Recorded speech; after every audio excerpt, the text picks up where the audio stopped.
IVM.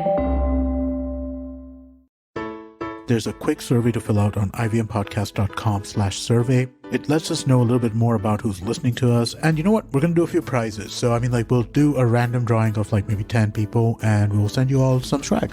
Remember, that's ivmpodcast.com/survey where you can fill out the survey.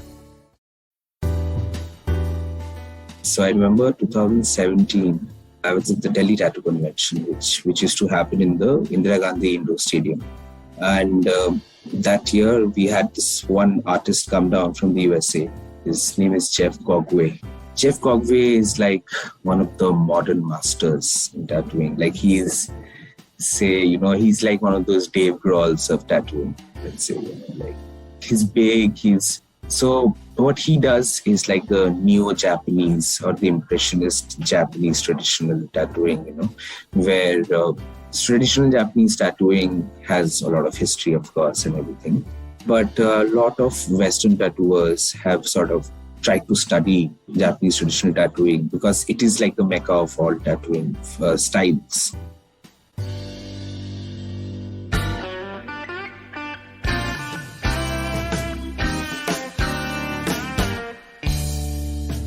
Hello and welcome to the Filter Koffee Podcast. The word tattoo has its origins in 17th century Dutch, and it comes from a word tapto, which literally means close the tap. The history of tattoos in India is hundreds of years old, and each region has its own unique story. I read that the Atapani tribes in Arunachal Pradesh used to use tattoo as a way to make women unattractive so they won't be kidnapped. In the south, it was made popular by the nomadic Kuravar artists who used to travel the country to display their tattoo art, which they referred to as Pachakuttardu, a phrase that literally means stamping it green. The Tora tribes from the Nilgiris and the Kutiya-Kond tribe from Orissa were apparently very popular with their embroidery-like geometrical patterns around calves and shins. Many tribes in Assam and Arunachal also used tattoos to mark men and women who were married. India, as you can tell, probably has one of the richest tattoo histories in the world.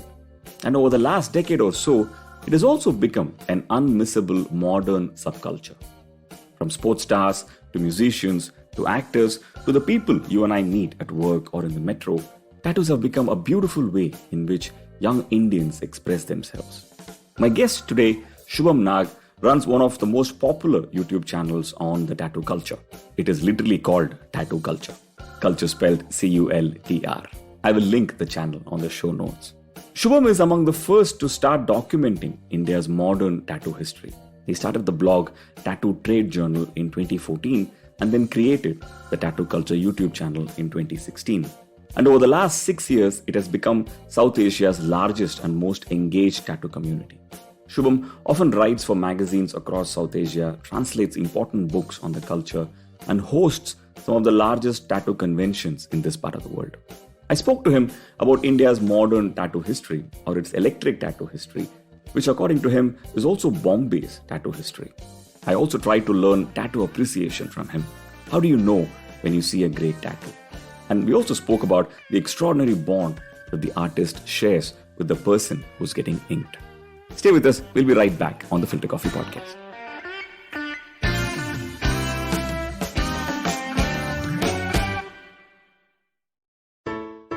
Hey everybody, it's been another great week on the IVM Podcast Network. On Cock and Bull on Cyrus Says, Cyrus talks to Gauri Devi Dayal, host of This Round Is On Me, along with Abbas Momin and Antarix. They congratulate Gauri on the fact that her restaurant The Table made it to the top 50 restaurants in Asia, and discuss the Oscars debacle over Will Smith slapping Chris Rock. On Paisa Vaisa, Anupam introduces us to Anubhav Jain, CEO and co-founder at Rupify. They unravel how the BNPL service is solving SMEs' cash flow. On the Filter Koffee Podcast, Karthik talks to Pamela Kale Malhotra, co-founder and trustee of the Sai Sanctuary. Karthik asks her how a girl from New Jersey grew up with the dream of starting a wildlife sanctuary. On Tere Mere Raste, Kesho takes us on a trip to the land of Buddhist monks and Danny Denzongpa, Gang Talk. And on the Life Manifesto, Zarina talks about developing 4 must-have qualities for a better life. Do follow us on social media. We're IVM Podcast on Twitter, Facebook, Instagram, and LinkedIn. And remember, if you're enjoying this show or any of our other shows for that matter, please do tell a friend. Also, don't forget to rate us on any of the platforms you might be listening to us on. And do check us out on YouTube. We're building a whole bunch of different channels. You can find them on ivmpodcast.com/YouTube. And we're also doing a small listener survey, which we would really appreciate your help with. It helps us kind of talk to advertisers. So you could go to ivmpodcast.com/survey. It'll just take a couple of minutes and it would be really helpful to us. We do appreciate this. And finally, we'd like to thank our sponsors this week, SBI Life Insurance and the India Water Portal. Thank you so much for making this possible. Welcome to the Filter Koffee Podcast. Shubham, how are you doing? Feeling good. Doing so far good in the heat. Yeah. This is, it's historic because this is the least prepared I have ever been for a recording. And usually, I spend about anywhere from 3 hours to a couple of days researching on the subject, depending on how much I know or don't know of it. But this one, I'm coming in so cold, and we spoke a few days back about this, and we decided mutually that it's a good thing that I sound absolutely silly and have the dumbest of questions when I'm talking to you about tattoos. Yeah, absolutely. No, I think it's in a way a fitting way to prepare for a conversation around tattoos, because you just can't have a preparation for it. It's less like getting prepared to get tattooed. No matter how well prepared you think, it will ultimately be a whole different experience. Really? So I think it's perfect in that way. But let me just start off there. Since you mentioned this, isn't tattoos like an exact science? Don't people know exactly what they getting into before they? Yeah, absolutely. That's probably the visual preciseness of things, but the experience of it, you can't prepare for that. Like, you can't really predict how you're going to react to the needle that day. And people who get tattooed on repeated days understand the difference more. Because my pain threshold, say, for the first day would be different. And also, say, if I'm getting tattooed today, my pain threshold might be different. A month later, it might be something else. So generally, this is a very fun conversation within tattoo studios of people who come very prepared for like what they want visually, and also in terms of the time that they want to be there and everything. Like, I got 6 hours. I want this, and they end up staying for like 8 hours, 10 hours, and then they don't want to leave sometimes.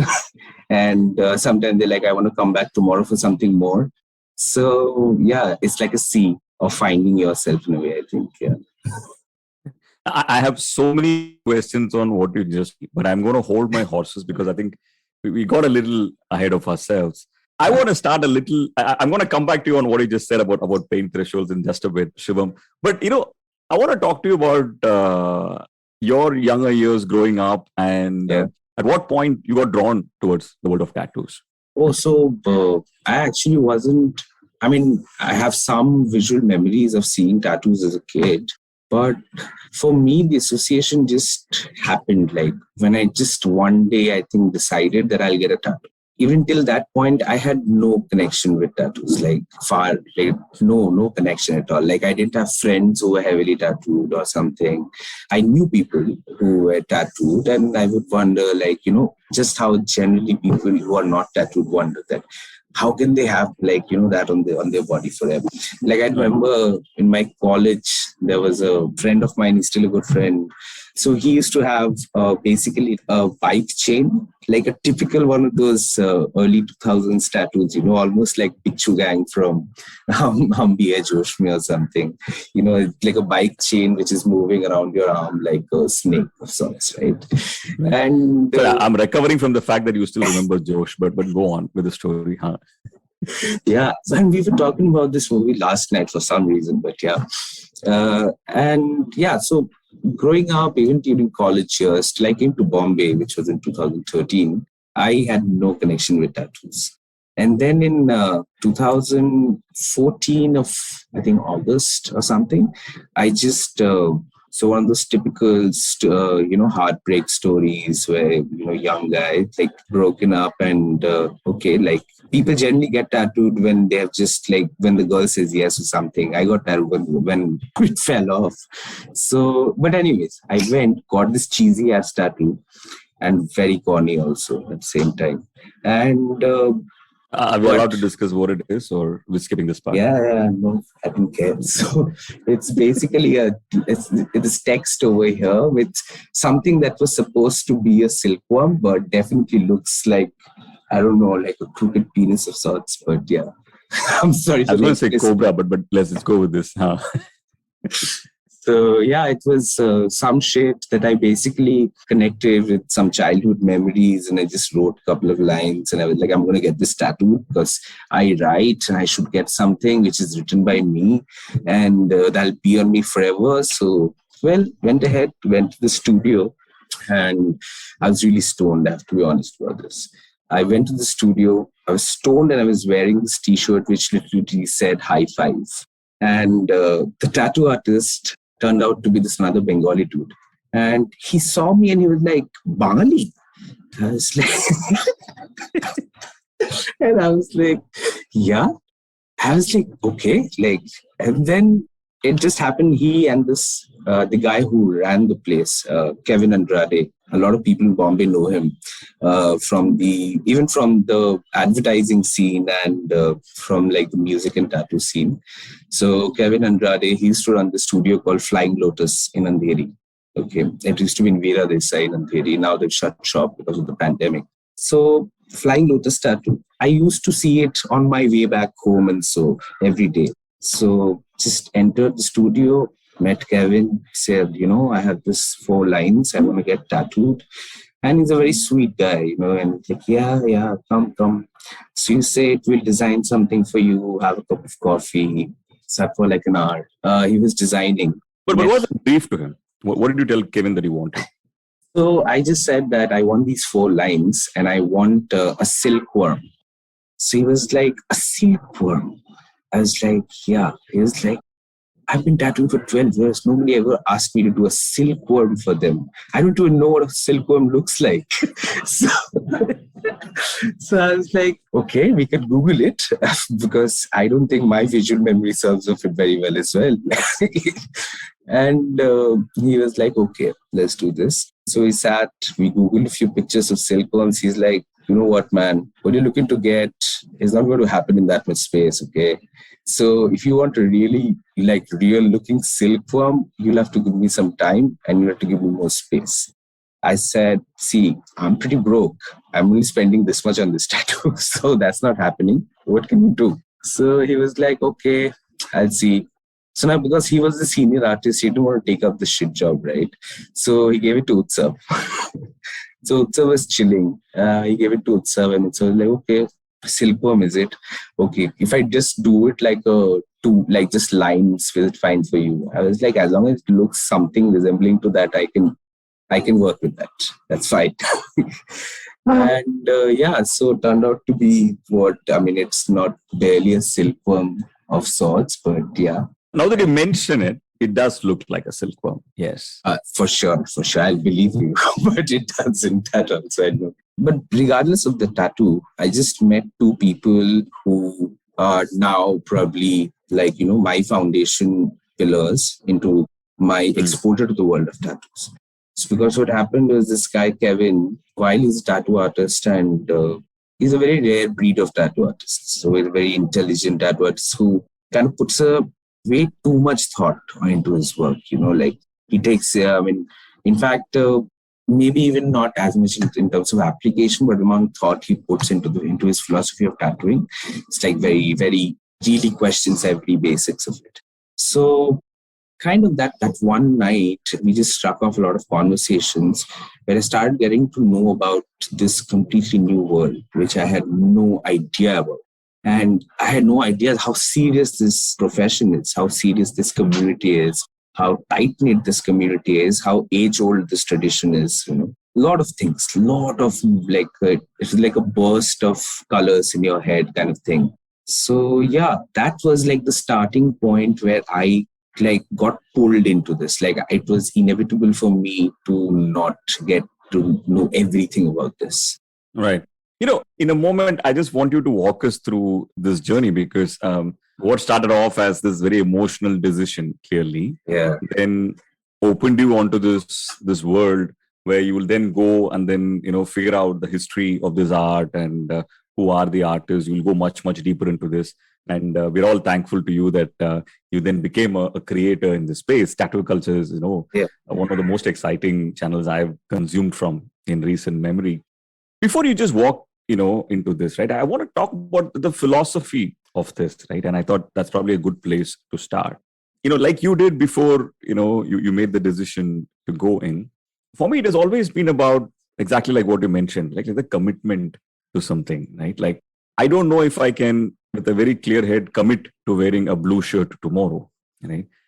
For me to take a symbol, a symbolism really seriously, for me to vibe with it so much that I will actually make it a part of my body permanently is a very big decision, right? Like, before we go into your journey, can you talk to us a little bit about the philosophy of that? How does that kind of a passion come about?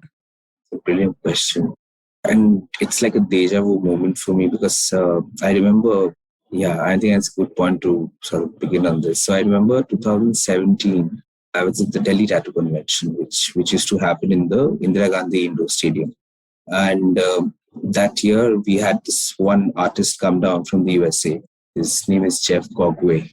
Jeff Cogway is like one of the modern masters in tattooing. Like he's like one of those Dave Grohls of tattooing, let's say. Like he's big. So what he does is like the neo-Japanese or the impressionist Japanese traditional tattooing, where traditional Japanese tattooing has a lot of history, of course, and everything.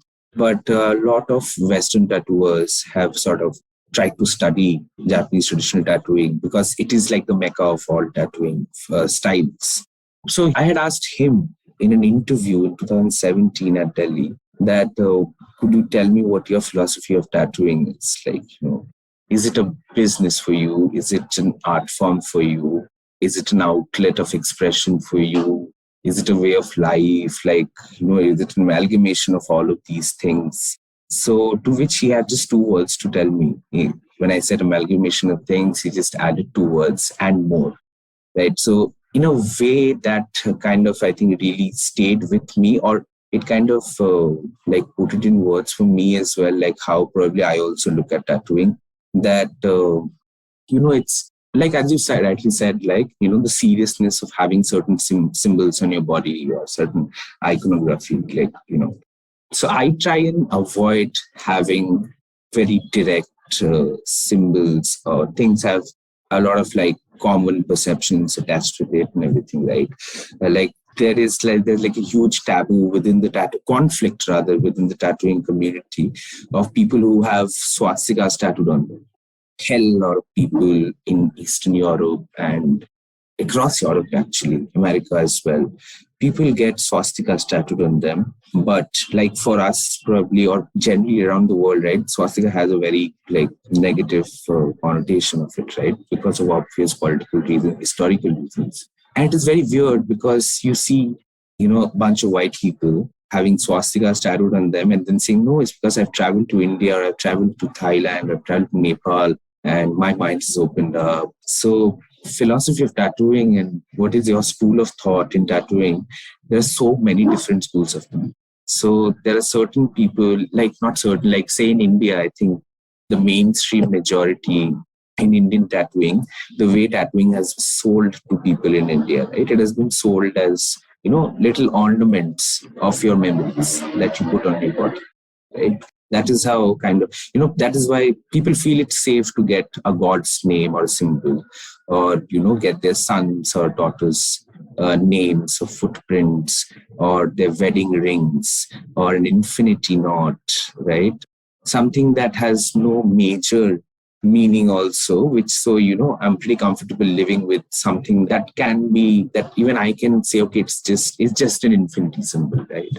Or something. But for me, I think, it's just, for me, I think I'll just go everywhere if I try and answer this question. But yeah, I mean, I think for me, I think love for the visual art form and the kind of compositions that come out in tattooing for me is like, it's something else. It has impressions from every other art form. But when it comes on, I think the human canvas, it breathes. It's the only physical canvas that literally breathes, that has a mind of its own at the end of the day, that will change with time. So you can't really control a lot of things. So you have to find ways of surrendering. I think we were talking about this, right, a couple of days back. Like, I think my philosophy of tattooing is about finding that spot where I can surrender and I'm comfortable without knowing what is going to come out of that experience for me. Yeah. I like your choice of words, man. Like the ornament of memory, I think is sort of it, to me. I think that sort of answers my question, right? Like Exactly. Why am I doing this? Yeah. It's my memory, and I'm wearing it as an ornament. Yeah. And in a livable, breathable form, which is what you said. I think that sort of nails it for me, and it's a very fascinating way to look at that. But back to the silkworm. Jokes aside, after you got your first tattoo, walk us through a little bit about your own journey of discovery. Yeah. Right? Where all did it take you?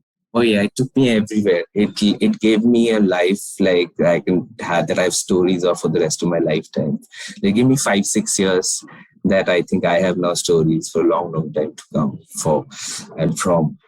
So I met these two guys in Bombay, Kevin and Utsav. Utsav turned out to be my roommate for 6 years after that. A month into knowing each other, we decided, let's get a house together. And me, him, and his then partner, 3 of us moved into a house in Versova. Got a dog, Mojo. Mojo lives with me even now. So even Mojo is brought up in the world of tattooing. Hasn't gotten tattoos. So yeah, no worries there. But yeah, so met them.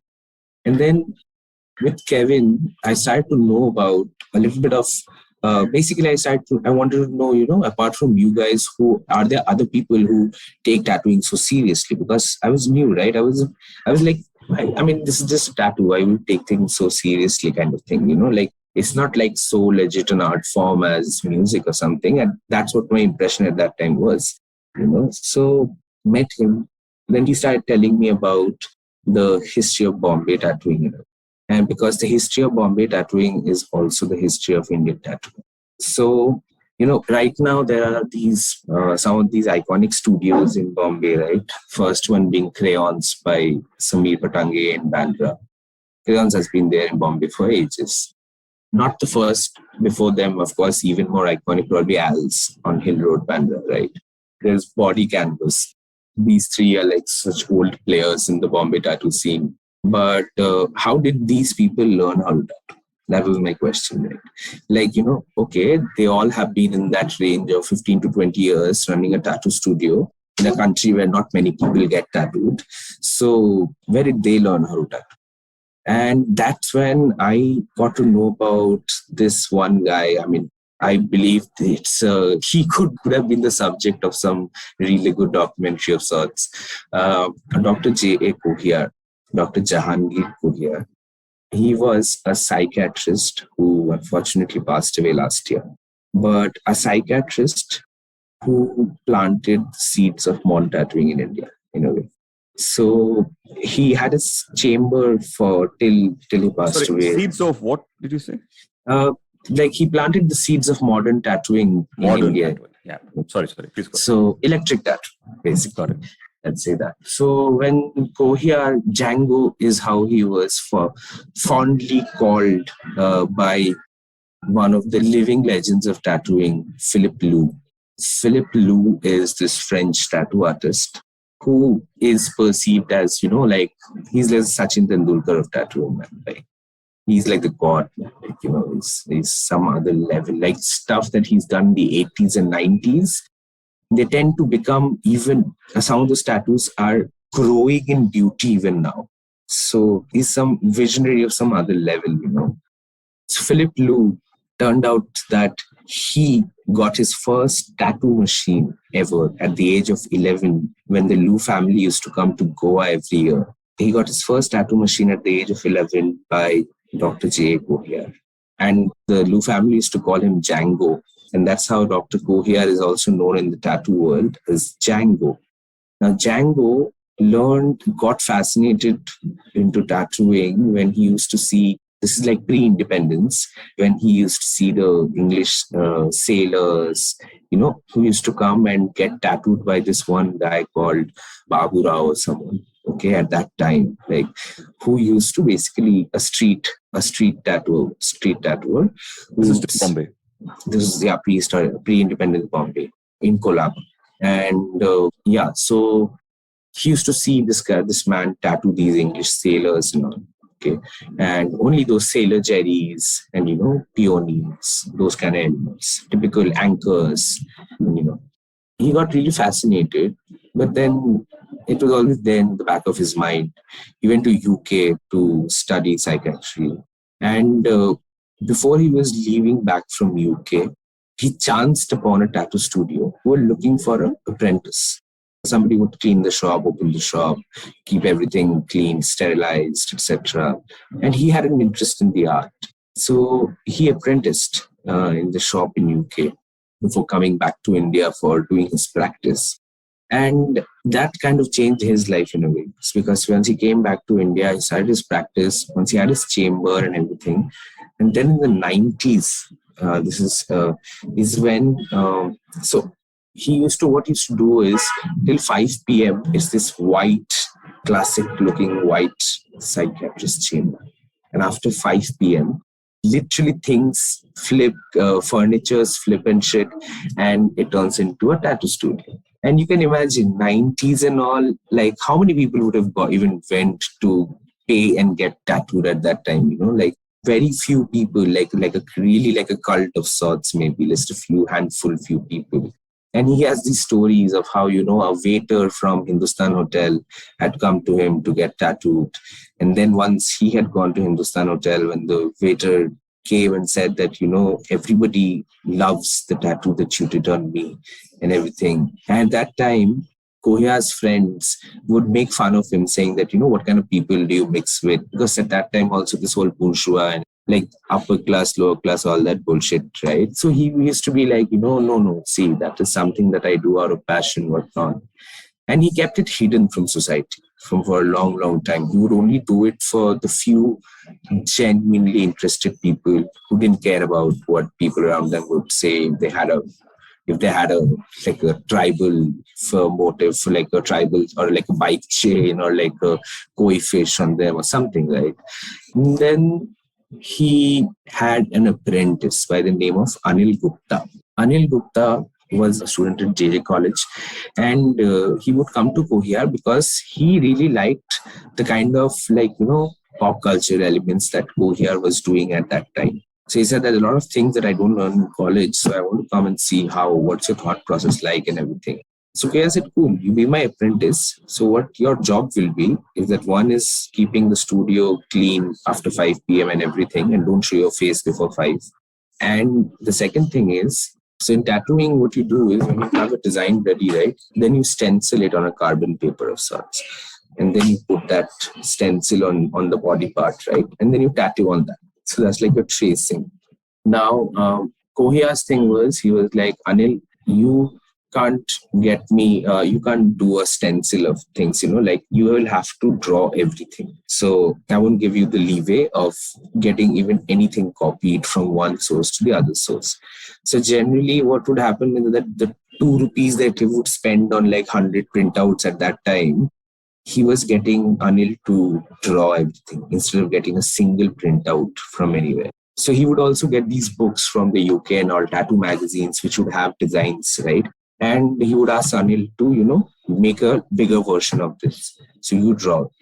So Anil became a fantastic, in drawing ability wise, in just in just some time with Gohiar. And then he finished college. And by the time Anil was sort of leaving Gohiar, the other stalwart of Bombay tattooing, Samir Patange, kind of came under Gohiar. Samir also wanted to learn. Samir genuinely wanted to learn tattooing.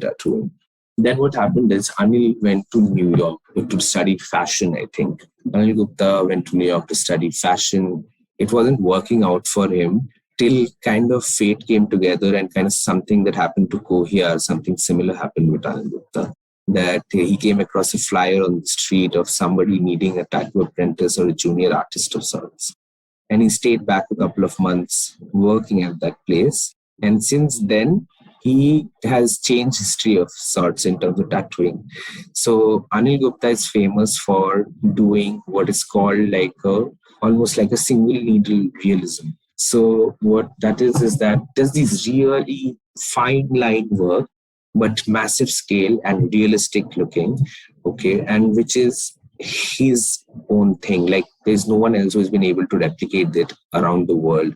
And he is, in fact, a little bit of Googling shows you that Anil Gupta is counted as in the top 10 most expensive tattoo artists in the whole world. Wow. I'm sorry to interrupt your flow. No, I have a that's question here, which is, as you're talking about, people like Anil and the person he learned from, Django, and all of these people, it's very clear that it almost sounds like you're talking about modern history of painting, so to say, right, or music or something like that, right? Now, conventional art like that, there is always a place to show that off, right? Like there is a gallery, there is an exhibition, and people come and watch it. So there's a lure for paintings, right? So people know that, hey, this is an iconic painting, right? And you can go and watch it at any point in time.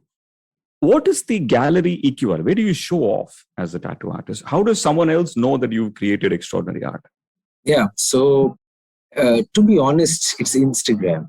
I mean, let's be real. It is Instagram changed the world of tattooing. Tattooing wouldn't have become as popular as it is now beyond USA and beyond certain parts of Europe had it not been for Instagram.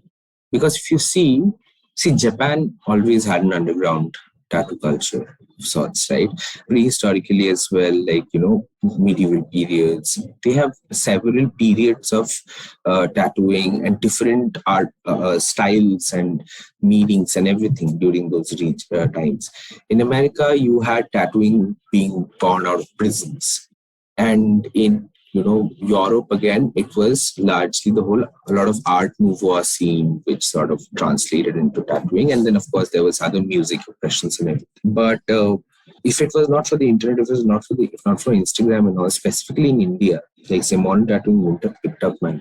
It's honestly picked up in the last 10 years because of the whole Instagram page. I get that. But say, for example, like you spoke about in Japan many decades back, right? Or in India, even in the 90s. Yeah.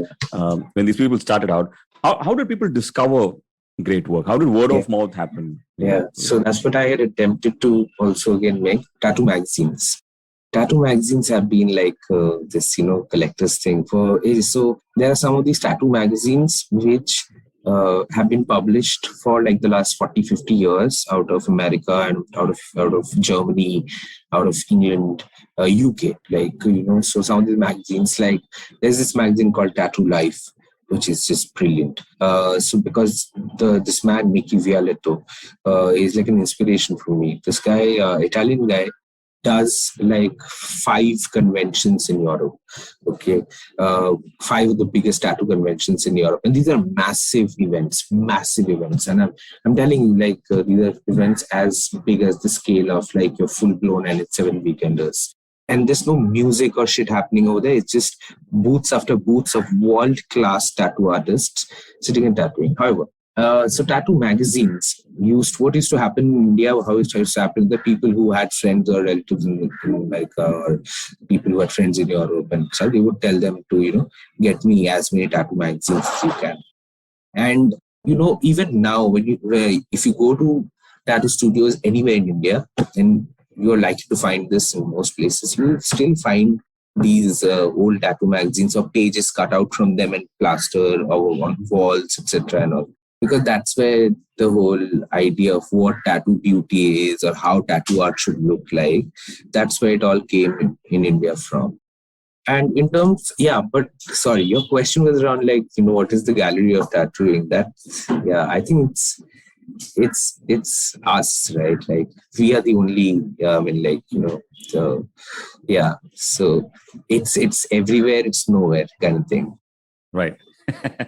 Got it. You're talking about his single needle realism. Is how you Yeah. I mean, I don't know if I'm saying the exact technical term correct. Right. So I think he uses tattooing in terms of needles. There are many variations. A tattoo needle is not like a syringe where it's just one needle. There are three RLs. So there are RL, RS.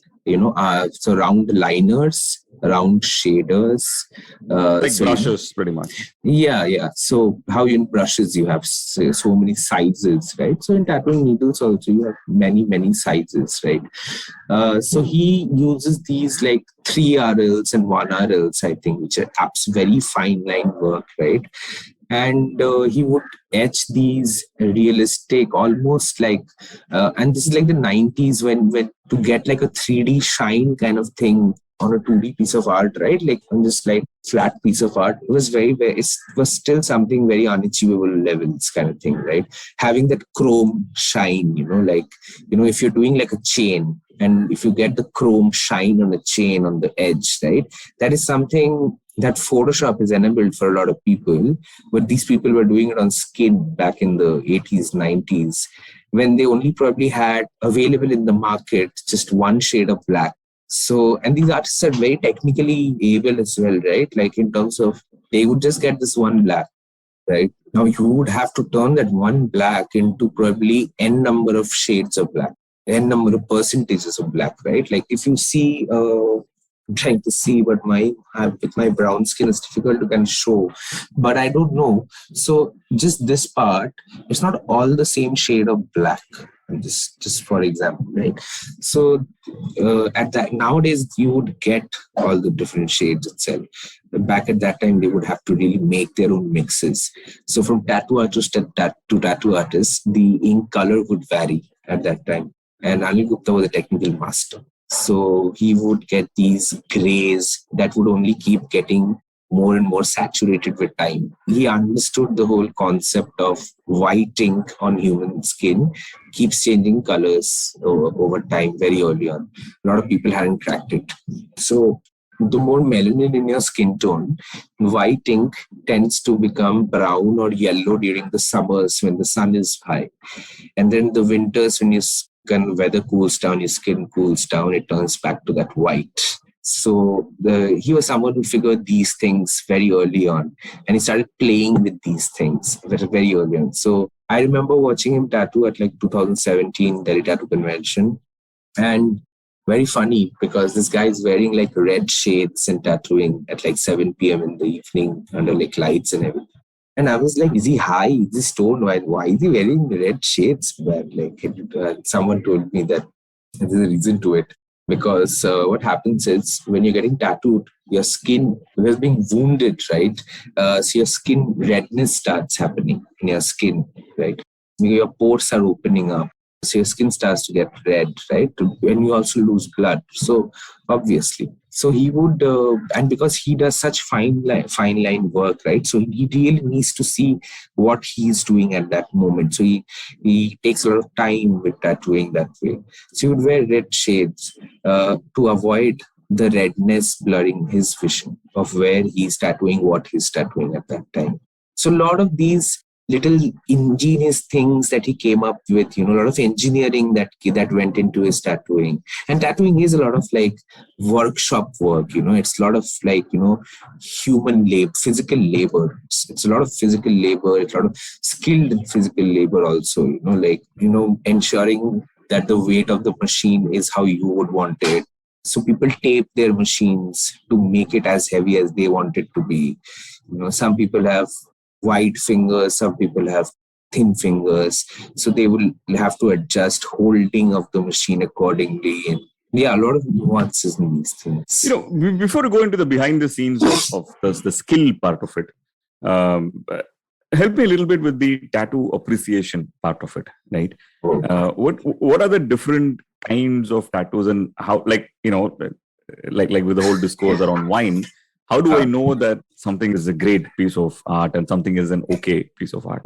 Yeah, so in tattooing also there is the fundamental approach to appreciating tattoo beauty, and then there is the more contemporary approach to appreciating. So in the more contemporary approach, also what because now see most of artworks are composed digitally, right?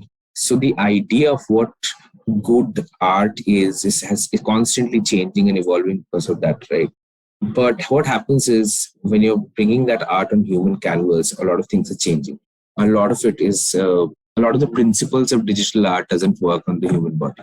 So the fundamental approach in tattooing and appreciating good tattoos or sort of distinguishing good tattoos out from the rest is that it needs to have really good line work. So by line work, what happens?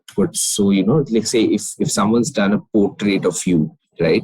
How sharp are the line work on the edges of your face and everything? But that is what is going to hold everything together for the length of your life. Because for tattoos, that is there. Like with no other art form, there is a scope of change in the shape and size of the artwork, right? You'll do a painting, it will stay. I mean, there might be layers of natural. I mean, the colors might get changed over the years, but the size of it, shape of it, wouldn't really change. But in your body, it will constantly shrink and expand and everything.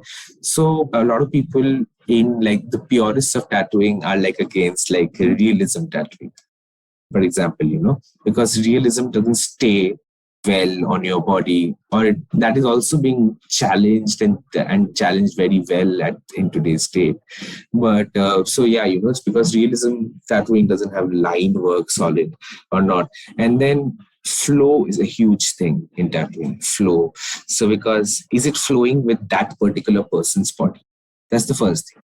Like a design which say goes from your shoulders right till say your hips, okay, till your waistline, say, okay. The design might look shoddy on my body, it might look great on your body because of maybe of how you walk, how you move, how your body movements are. And so tattoo should be, which is why, so good tattooing is always customized for the individual. So people seek these tattoo artists out. People will save money for n number of years. They will plan travels to far off lands, to across continents, to be able to, get tattooed by that one particular artist.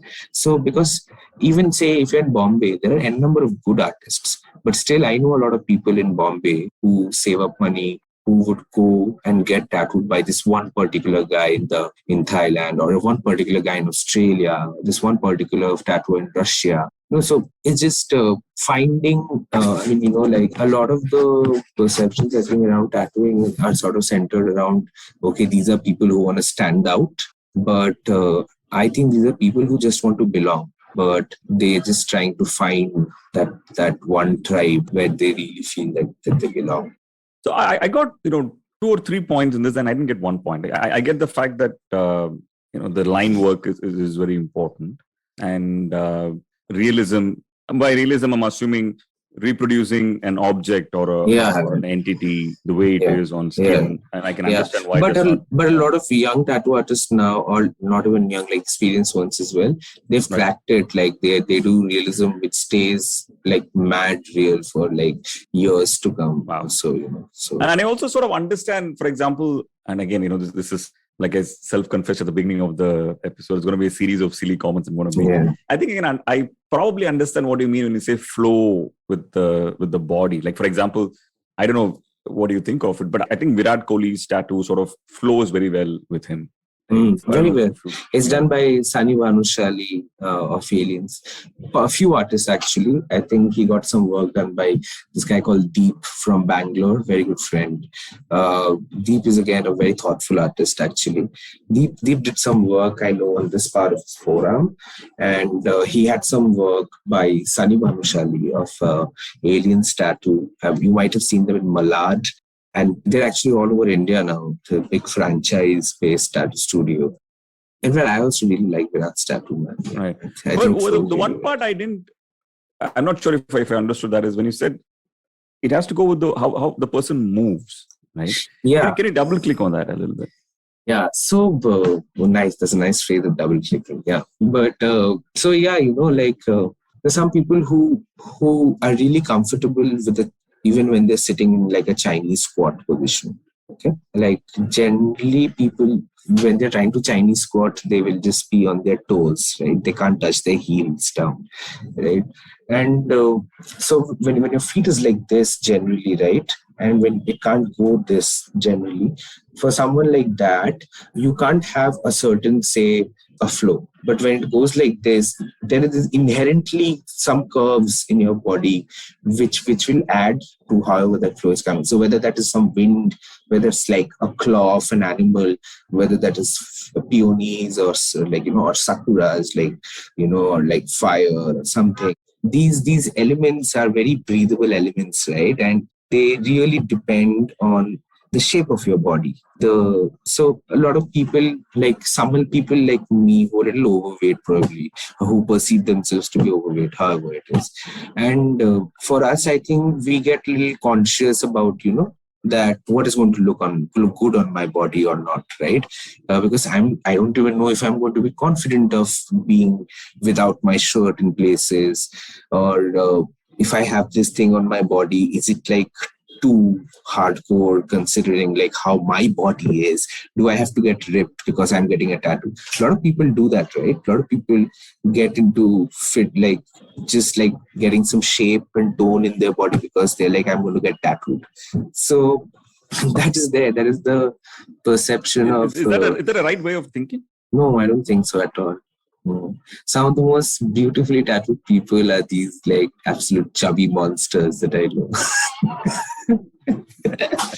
So I don't agree with that. In fact, I know to better talk about this idea of flow, we should be looking at things when we're talking about it. I don't know if I can share my screen and maybe show you guys like stuff on Instagram. I don't know if that's a format you guys follow or if you guys can. But I think to really talk about like what I try to, or the different styles of tattooing, right? For people, if I just say like, so because in terms of styles of tattooing right now in India itself, right, there are many artists doing such diverse genres of work. So the guy I was talking about earlier, Kevin Andrade. So he does something which is called the biomech style of tattooing, biomechanical. So it basically comes from H.R. Giger, right? The guy who came with the whole alien predators and all those concepts, right? So it comes from Giger and biomechanical tattooing. There is bioorganic tattooing. So where bio and organic and mech elements are sort of used to come with these crazy compositions which make no sense at all. So, but that is it's very abstract. Okay, then you have realistic tattooing, of course, right, which is very popular because of Instagram, because that's what it's the most easiest to understand. Bang, I see a Kobe Bryant super realistic tattoo on someone's leg. I'm like, wow, how did he make that so photorealistic? But on Instagram, when I come across, say, something which is like bioorganic abstract, it's not going to really attract as much amazement or like amusement as a realistic tattoo on Instagram would come to you, right? So then, of course, there's Japanese style of tattoo. And Japanese style tattooing itself has many sub-layers, schools and everything. There is tribal-inspired tattooing, which is now again picking up a lot with everybody in Instagram being in the good vibes only space. So a lot of shanti, namaste and mantras. So a lot of cultural appropriation as well over there. But and they're called as tribal inspired tattooing. Yeah, tribal motives. So tribal tattooing actually has two histories. three, four in that way. Like obviously tribal tattooing and history obviously comes from like our tribal history, like, so in India there are different regions with different histories of tribal tattooing. Nagaland, there's some other history. Kerala, Tamil Nadu, some different history. Madhya Pradesh, some different history. Maharashtra, some different history, right? So that is one. And then, so even in the 80s, 90s and all, there used to be something called tribal tattooing and electric tattooing also. Where basically you used to have these tribal inspired few motifs, but done in a very much more sharper and, more modern way and everything. And now you get to see a lot of these, okay, I mean, nothing against anyone, but so a lot of the woke community, let's put it that way, so a lot of woke people on the internet who are like, I've seen like people in the West who have Sampan Hindi written on tattooed on their forehead, right? But at the same time, I've seen a lot of people in India also get like Che Guevara tattoos. So it's equally, yeah. So nowadays you will see a lot of, and this is very interesting because you will see a lot of kolam inspired tattoos. So how in Tamil Nadu you have kolam at the veranda of your house or some on the doorway or passages, right? Or I think even during functions you would do it with the rice flour, right? And, so kolam inspired tattoos is a huge thing right now across the world. You would see it on people in Spain, you would see it on people in Germany, in Switzerland, in America, UK, everywhere. Because suddenly there is it's with the rice flour because the tradition is it's supposed to become food for ants. That's very. I interrupted your flow. You were saying no, I love that. It's a very interesting little trivia. But yeah, that's what, right? Most people who get the colon tattoo, I don't think they know about this. So yeah, you mentioned tribal tattoos, right? Like and you also spoke about how the history of tattoos in India, at least the electric tattoos in India, is a very Bombay history, right? But that's actually not the entirety of modern tattooing history in India. Actually, yeah, I should not stand with just half-baked info over there. That is, and it's so diverse, right? I literally get lost once I start talking about one of them because each of them have such long impacts, periods of impact. Yeah. But while Kohiyar basically was the seat for Bombay tattooing, and because then through Anil Gupta, Indian tattooing spread in the West, and Samir Patange, Indian tattooing started spreading further in Bombay. So Samir Patange, under him, a lot of next generations of good tattoo artists have come through.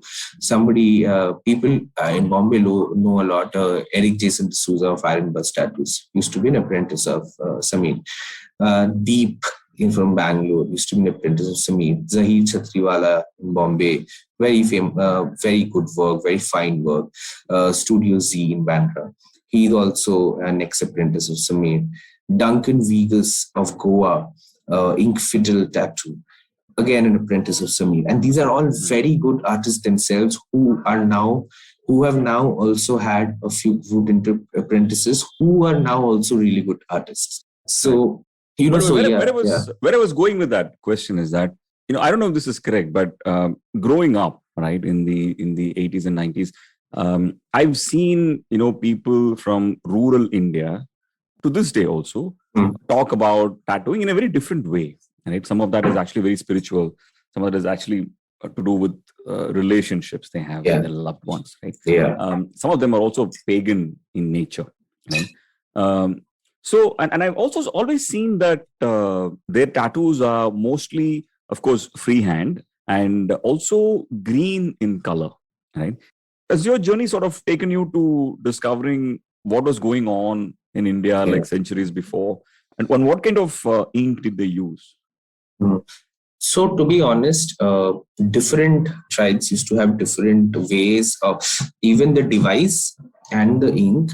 And I honestly don't have entire information about that. So in tattoo culture, I used to work with, I still work with her. I collaborate on certain projects. Shatabdi is a wildlife photographer and an anthropologist herself who has spent her life trying to, dig out more and more info about tribal tattooing history in India. So yeah, I think she's the right person to talk about it. But from her things that I have come to know, like, there are places where they would, so you take a coconut shell, right? So just the top of the coconut shell, and they would burn it basically till the soot starts coming out of it, right? That soot that comes out of it, they capture the soot because the soot has the carbon, right? And then the carbon is mixed with some form of distilled water to form the ink, right? And then some places they would use the bamboo thorn. Some places they would use the different plants which are from those regions, and so thorns from certain plants are generally used, and they're then tattooed with that. And as you said, there are set motifs, right, and with set meanings and rituals attached to them. There were a lot of tribal tattooing was ritualistic as well, right? Like womanhood, when you attain womanhood, or when you have your first hunt, so you get your manhood, or so there are those different stages of life which would get basically marked on your body in the form of tattoos. But is carbon, even in the modern tattooing, is that the base? Yeah. Is that base for tattooing? Yeah. In fact, a couple of years, 5 years back, there was a marketing campaign by some brand where what they did was they basically, throttle your bike to burn your rear tire, right? So they basically collected the carbon from this guy, this famous MotoGP biker, the doctor Rossi, right? Yeah, Valentino Rossi. So from Valentino Rossi's bike. So basically, it was done by Monster or someone, I forgot at this point. Okay, so he's basically throttling his bike, and the carbon is coming out of the burnout that's happening in the rear tire, and then that carbon gets converted into tattooing, and few of his select fans got the doctor tattooed on them and stuff. Oh man! So literally, you have the doctor and his bike or in you somewhere, not just on you. That's beautiful at so many levels. But since we're talking about this, talk to us about the tech of tattoo itself, right? Like, how has it evolved, and where is it today? Oh yeah, it's evolved exactly right, from thorns in jungles to these super high tech machines in today's date. In fact, I have a tattoo machine at home. I can show you guys maybe, but regardless, so the modern tattoo machine is called a tattoo pen. It's no more even frightening for them. There is no fear element at all. So it has become so standardized at this point. These super high-tech machines, they are wireless in today's date. The new age machines which are coming out in the last 2-3 years are wireless. But it started from thorns. Electric tattooing, as you know, a lot of it started in prisons. And in prisons, it used to be the medium of doing your barters, right? You want cigarettes, I'll tattoo you. You want this, I'll tattoo you, and all those things, right? So there, people used to use, so many things, parts from a Walkman or a CD player, right? Casing of a pen, right? Where the needle would go through so that it doesn't wobble beyond your control and stuff. Rubber bands, rubber bands are still used, of course. Then came rotary, basically coil machines came into being. So initially it used to be only coil machines. So you would have this one coil or two coils, right? And then came the whole rotary machines. So you would have a rotary motor coming in place of the coils. So you've got direct drive machines, not just rotary machines. So the tech is constantly evolving in tattooing. It's constantly upgrading itself. But the direction that the tech is taking, is it about, for example, bringing down what you said at the beginning of the episode, the pain quotient? Or yes, is it about yes. A lot of the ability to enhance the art? Where is the tech? Which direction is the tech going? So people are torn about the latter part which you're talking about, which is is it enhancing the quality of the art? Some people are torn about that. So because a lot of these fundamentalists, purists of tattooing, they still tattoo with coils. because the strength of packing colors through a coil, a rotary or a direct drive machines, they don't, apparently they can't, but even they are shifting to rotaries and coils because there are benefits for them as well. Tattooing is a very strenuous profession to be in physically, and most tattoo artists develop back problems by the early 40s or so, because you're constantly bending down and you're tattooing, right? You're constantly like, everything's here for you, and you're bending down to be at that position as well. And it's very strenuous on your back, and it's very strenuous on your wrist and your hands, basically, because that vibration, right? Coil machines have tremendous vibration. You keep it on a table, it just go. Whereas these modern rotary machines, you keep it on a table and it's there. I mean, even if you get stung by it, you wouldn't really feel it probably. So there has definitely been an impact of these machines on helping people cope with the pain thresholds also. Because when you get tattooed by coils and when you get heavy work done, say you're trying to black out this part entirely. So if you're getting the blacked out, I know, like, it is quite heavy and it stings, it hurts also, right? And a lot of people don't want the pain, but they really want the art form. And that is, I mean, there's nothing good, bad about that, I guess. But that's what people want. So that is how the tech has evolved. And a lot of this evolution has happened primarily in Germany and USA. Right. You were talking before we started recording about that dip and ink thing, right? You want to talk about that? Oh, yeah. So I think we were talking about the fact that I think one of my favorite podcasts is this tattoo podcast called Dip and Rip. Okay, so Dip and Rip is this podcast done by this tattoo artist who runs this handle on Instagram called Monday Malaki. Okay, so Monday Malaki, it's worth following if you guys can. And, so there they basically talk about all the shit that happens in a tattoo studio, but from the tattooer's POV, like, the daily life and the comedy of errors that just keep happening in a tattoo studio.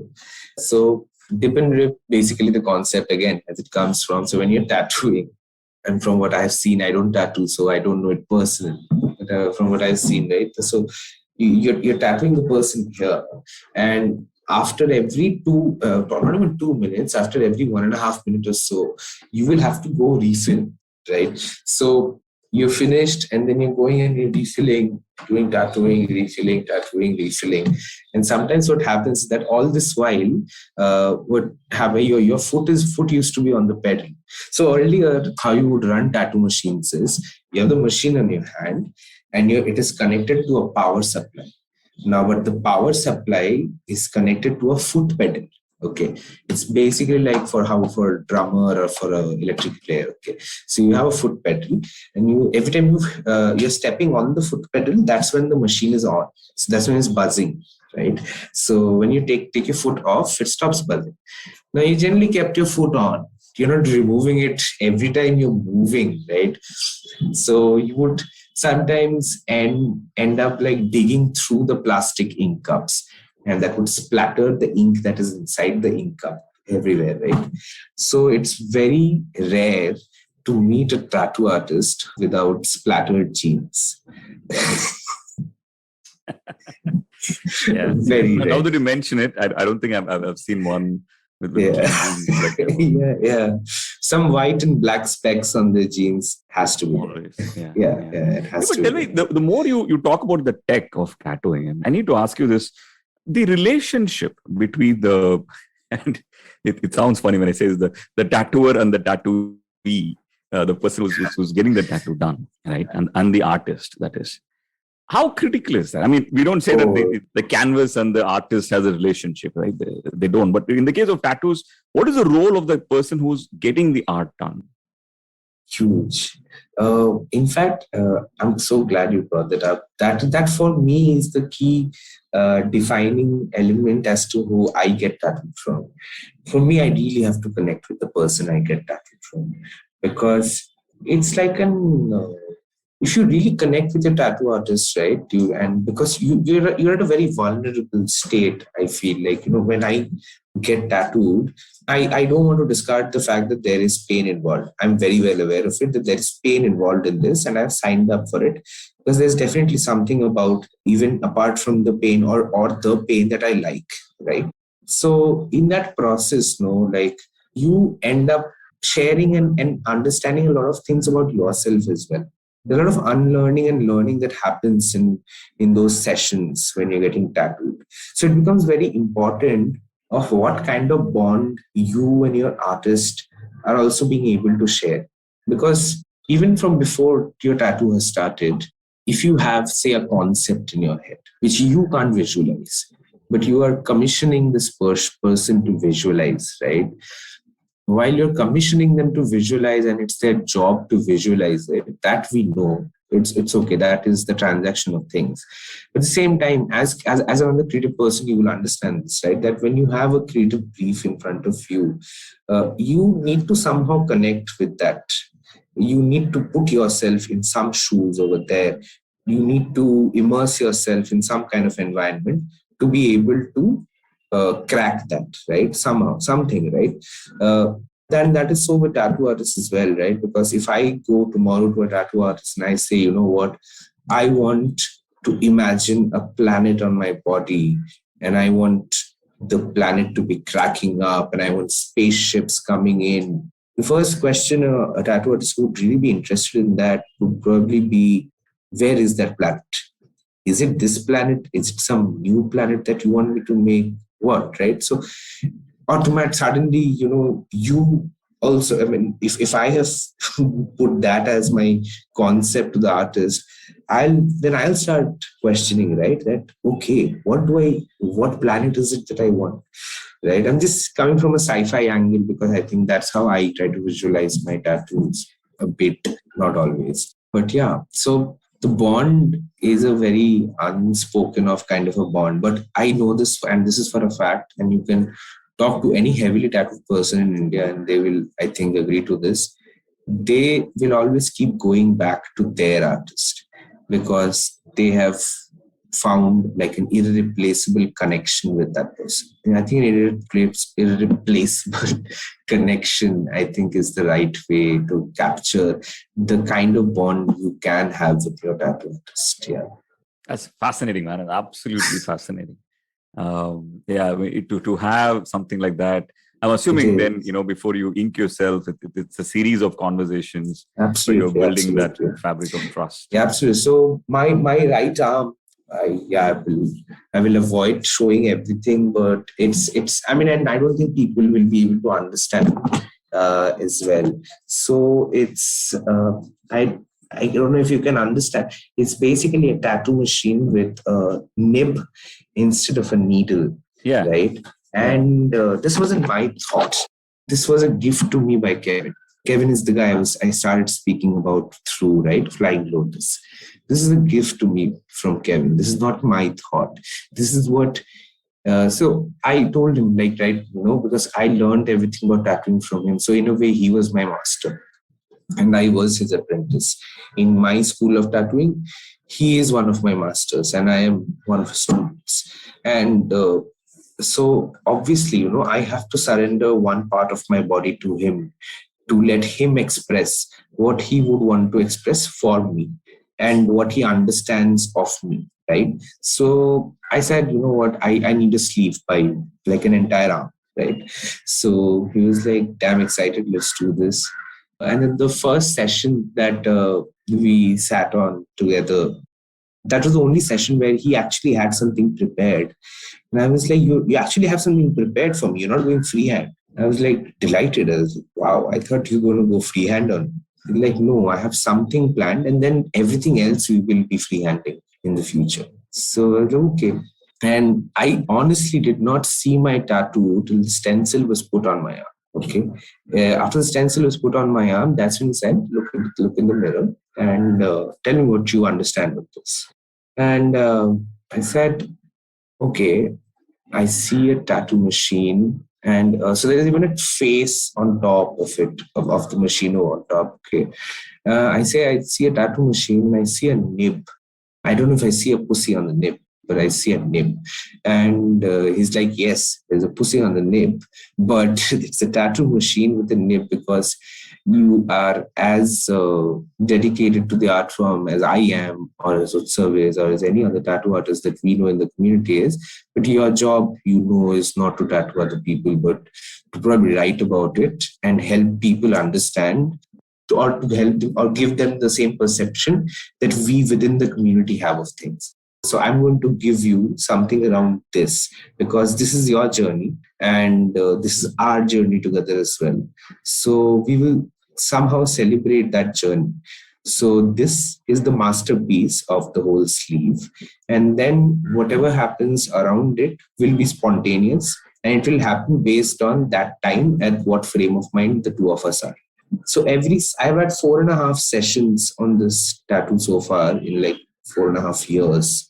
So that's how many hours each? 5-6 hours each. You spent about 25 hours on this so far. On this so far, yeah. So, I mean, for those of you who obviously the people listening to it can't see it. So let me just explain. You tell me if I'm saying this right. Yes, it is a tattoo machine, but it looks very, very mythological.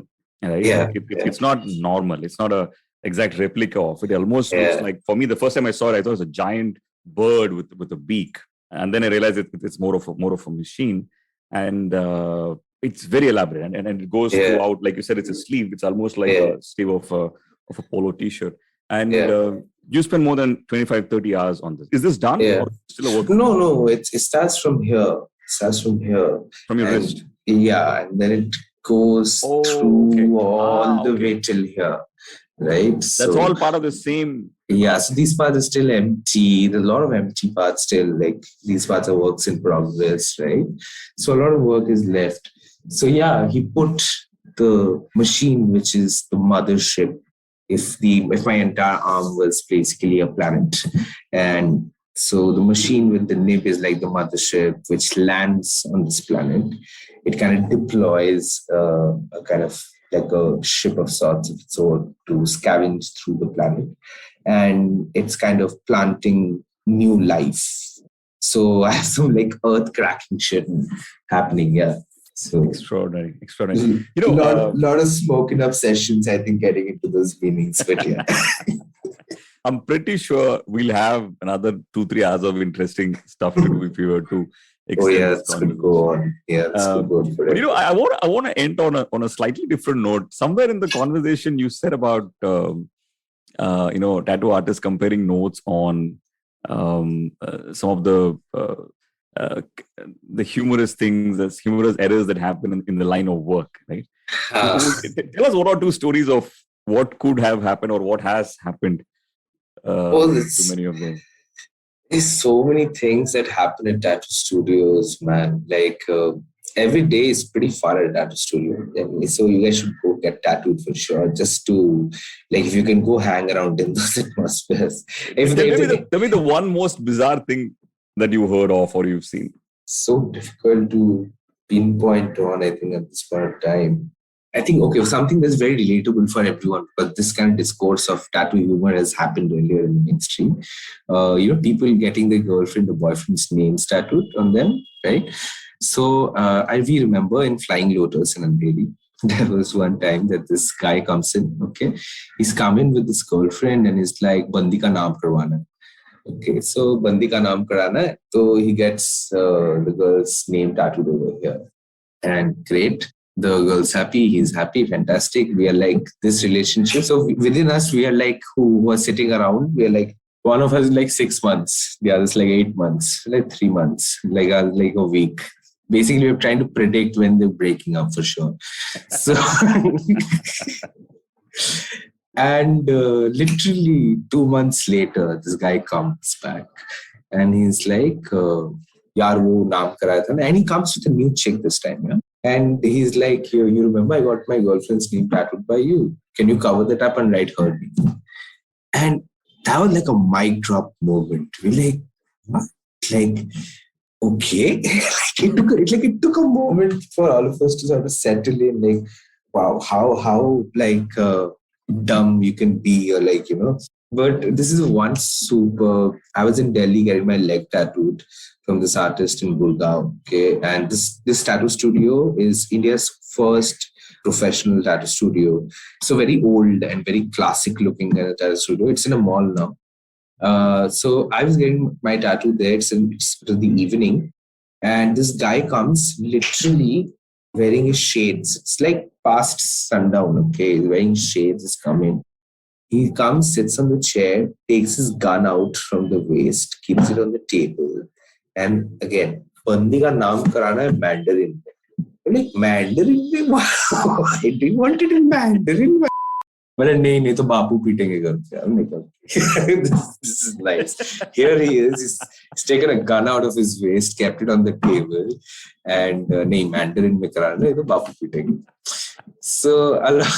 Yeah, and you see some of these real like macho, like like people very masochistic people also coming, and like you get to see the feminine side of a bit when they're under the needle, which is very endearing to see. I find it damn endearing to see. You find really like these big brawny men who come in, like they'll take off the gold chains and stuff, sitting for the tattoo, and once they start getting tattooed, they like say, "Kya chocolate la doge koi mujhe bahar se?" The whole equation is changed, like boom, bus, like okay, games are changing now. You see a lot of kids are a ruckus at the dance studio, like in airports. So yeah, like when people get their kids to the tattoo studios, it's I've seen a kid just trying to see what a tattoo feels like. So he's managed to like sneak a tattoo machine from the table, which was connected to the power supply, and try it on himself. Yeah, stuff like that I've seen happen. Yeah, and then you definitely see a lot of drunk people who come and ultimately leave behind super funny moments. There was this Daji who came to a tattoo studio in Gurgaon. It's the same tattoo studio that I was talking about, Funky Monkey. Okay, that tattoo studio is called. So this guy comes to Funky Monkey, and you wouldn't believe this. He has a very clear brief in terms of what he wants to get tattooed. He said, "I want to get tattooed Goa 2013, right between my nipples." I'm like, what? He's like, yeah. So Goa 2013 is when I could last drink before my liver transplant operation. So I'm going to get Goa 2013 written right where the scar of my operation ends. So great, fantastic. You're like, okay, whacked out guy. He wants to, like, really cool or whatever. You won't believe, exactly a year later, he came, and I didn't see this personally, but I saw the tattoo being done right under his navel. Like, he got tattooed Goa 2014. Well, like, what happened now? It's like I started drinking again.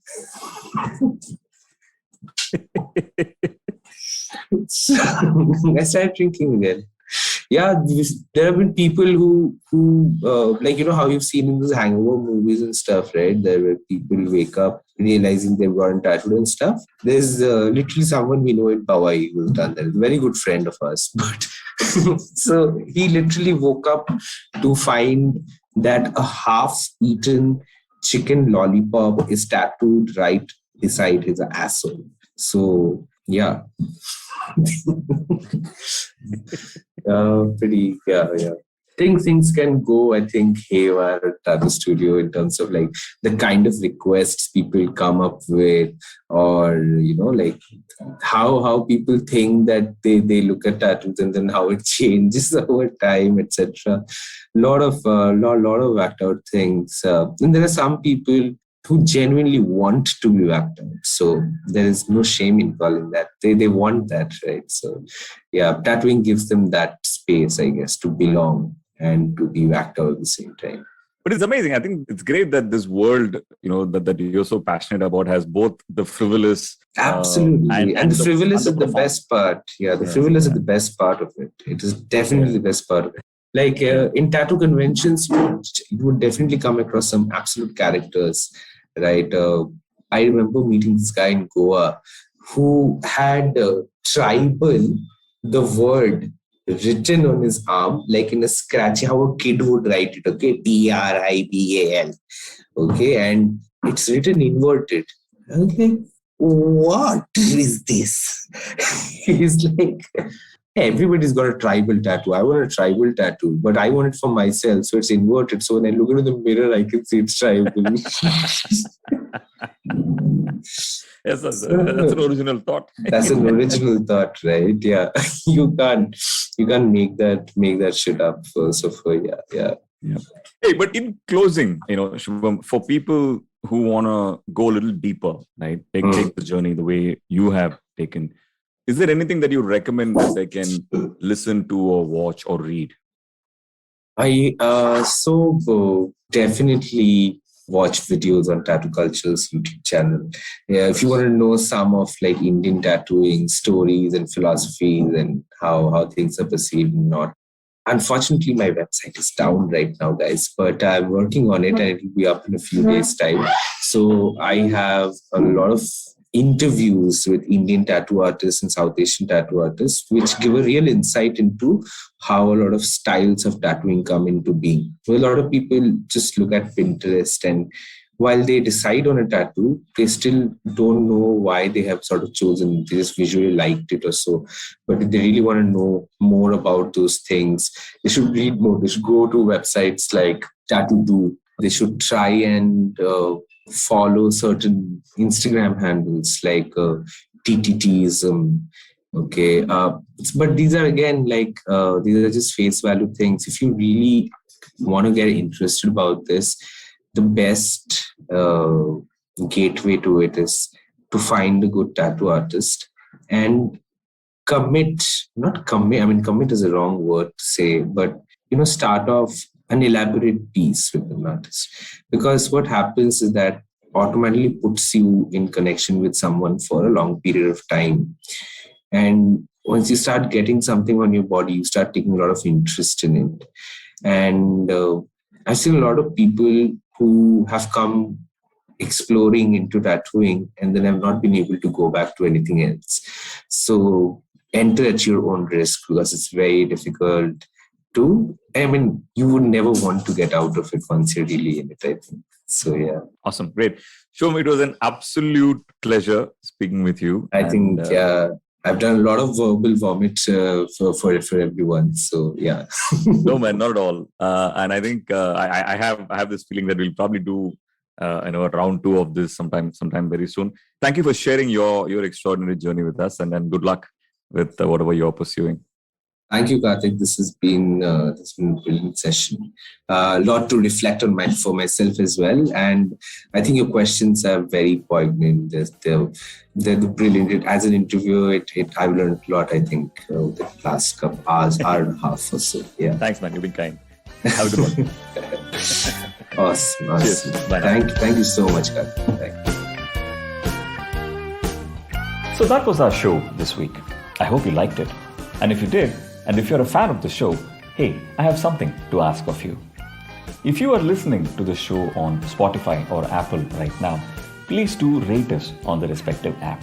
It helps a lot in others discovering the show. And if you have any feedback on the show, I would love to hear from you. You can send it to filterkoffeepodcast@gmail.com. Happy listening, and see you next week with another episode.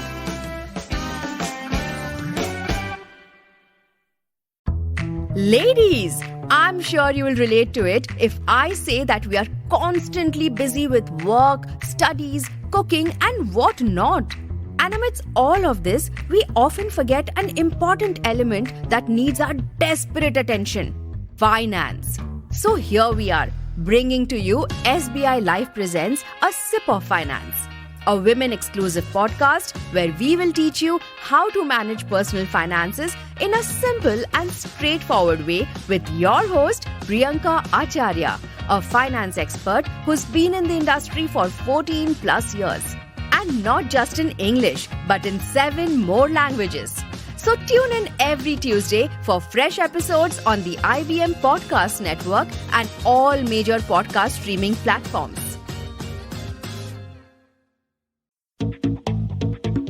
Have you ever wondered where the business world is headed? How the ways in which we create, market, and sell to consumers will evolve?